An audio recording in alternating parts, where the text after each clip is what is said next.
Your AV receiver is secretly ruining your home theater. So, why does your expensive system still sound muddy, weak, and nothing like a real cinema? Today, I'll show you the 3 hidden AVR settings killing your sound and how to fix them in minutes. Like the video and subscribe for honest soundbar reviews that help you buy smarter. Comment. Make sure to tell me what the next video should be about. And check the description for best prices and product links. Mistake number 1. The large deception.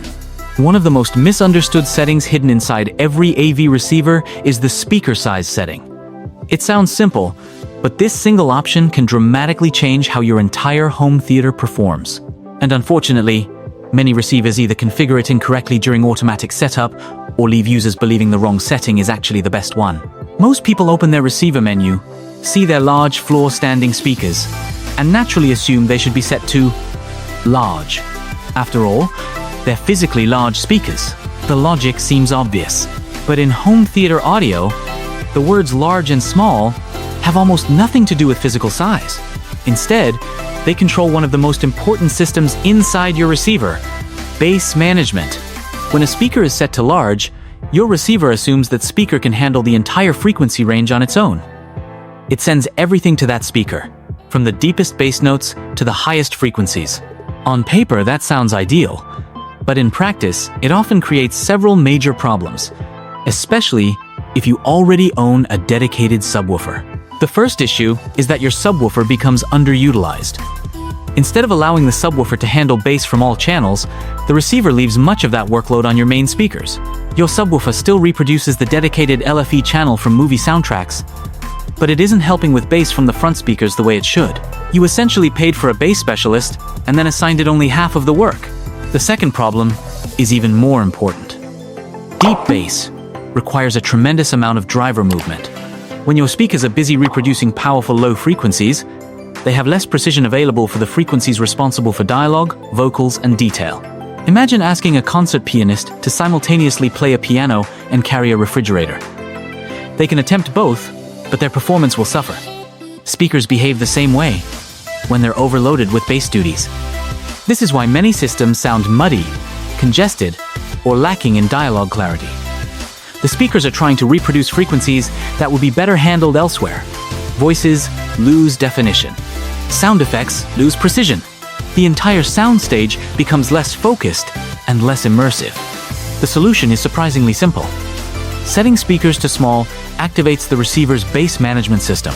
Once enabled, the receiver intelligently redirects demanding low frequencies away from your speakers and sends them directly to the subwoofer, which was specifically designed for that purpose. Go into your AV receiver's speaker configuration menu and change every speaker to small. Yes, even expensive tower speakers. Set the front speakers to small. Set the center channel to small. Set the surrounds to small. Set the Atmos speakers to small. This isn't a downgrade. It's actually allowing every component to specialize in what it does best. Once you make this change, your speakers can focus entirely on reproducing clean dialogue, detailed effects, and accurate music, while the subwoofer handles the heavy lifting. The result is often an immediate improvement in clarity, separation, and overall impact. If you're already realizing one of these settings has been holding back your system, you're exactly why this channel exists. These are the kinds of tweaks that cost absolutely nothing but can produce results that feel like a major hardware upgrade. If you're finding value in this guide, take a second to subscribe. We regularly cover home theater optimization, AVR settings, soundbar tuning, Dolby Atmos setup, and practical fixes that help you get the maximum performance from the equipment you already own. Now let's move on to the second setting that can make or break your entire bass response. Mistake number 2. The bass black hole. Once you've correctly set your speakers to small, you've unlocked the next critical setting, crossover frequency. This is where many home theater owners unknowingly create huge gaps in performance. The crossover acts like a traffic controller for sound. It determines which frequencies go to your speakers and which frequencies go to your subwoofer. Everything below the crossover point gets sent to the subwoofer, while everything above it stays with the main speakers. When the crossover is set incorrectly, serious problems appear. If the crossover is too low, there may be a frequency range that neither the speakers nor the subwoofer reproduce effectively. This creates what many enthusiasts call a bass black hole. Certain frequencies simply disappear, making movies feel thin and lacking impact. On the opposite side, Setting the crossover too high can create bloated and exaggerated bass. Instead of sounding natural, bass becomes overwhelming and disconnected from the rest of the soundtrack. Even worse, the location of the subwoofer may become obvious. Instead of bass appearing to come from the screen, your ears start identifying the exact corner where the subwoofer is placed. Many automatic room correction systems attempt to calculate crossover settings automatically. While they're often close, they don't always deliver the most consistent results. It's common to see different crossover values assigned to each speaker, which can sometimes create an uneven soundstage.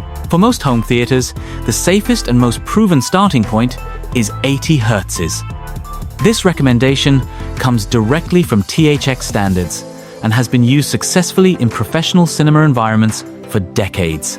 At 80 Hz, bass becomes extremely difficult for human hearing to localize. Your brain naturally blends the output from the speakers and subwoofer into a single, seamless sound field. Instead of hearing separate components, you hear one cohesive system. If you're using extremely small satellite speakers, you may need a slightly higher crossover, such as 100 Hz or 120 Hz. However, for most bookshelf speakers and tower speakers, 80 Hz remains the gold standard. Head back into your receiver's crossover menu and manually set all speakers to 80 Hz. This simple adjustment often produces tighter integration and more balanced bass than many automatic calibration systems achieve.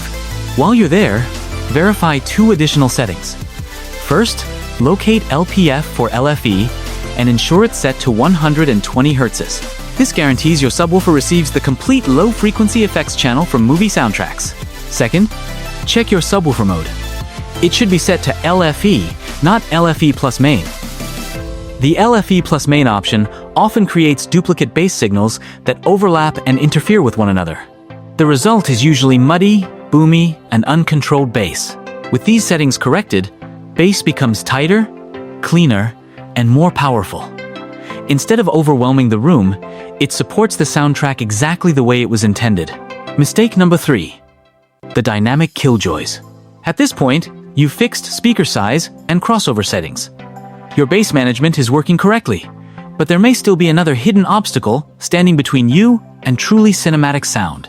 Many receivers include features called dynamic EQ, dynamic volume, dynamic range compression, adaptive DRC, or night mode. Different manufacturers use different names, but the goal is essentially the same: altering the soundtrack before it reaches your speakers. Let's start with dynamic volume. This feature compresses the difference between loud and quiet sounds. Explosions become quieter, whispers become louder. Everything gets pushed toward the same average volume level. For late night viewing, this can be useful.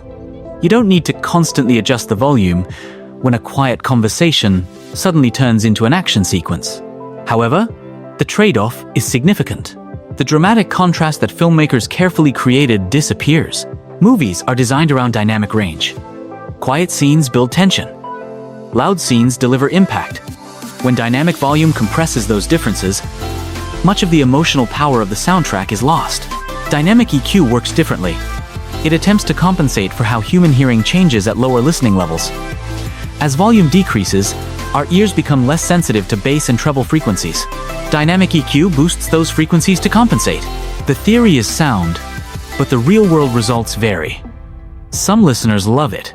Others find that it artificially exaggerates bass and surround effects, making the soundtrack feel less natural than intended.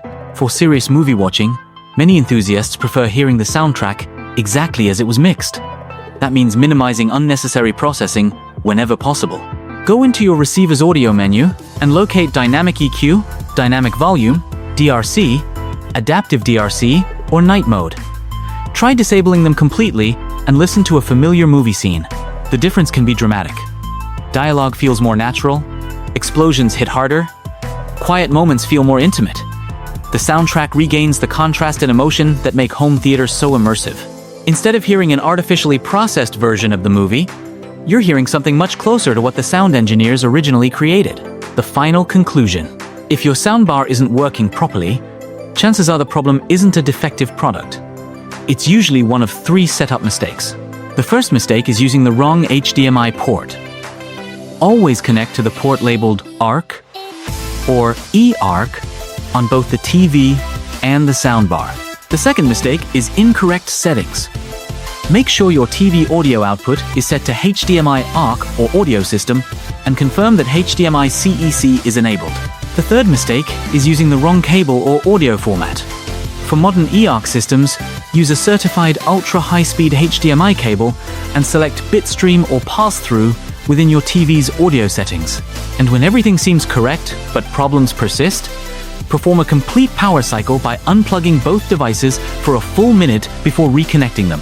These simple steps solve the overwhelming majority of ARC and eARC issues. Once everything is configured properly, your soundbar can finally deliver the immersive audio experience it was designed to provide. If this guide helped you solve your soundbar problem, make sure to subscribe for more home theater tips, setup guides, and sound system troubleshooting tutorials. And if you're still having issues, leave a comment with your TV and soundbar model numbers. There's a good chance the solution is only one setting away.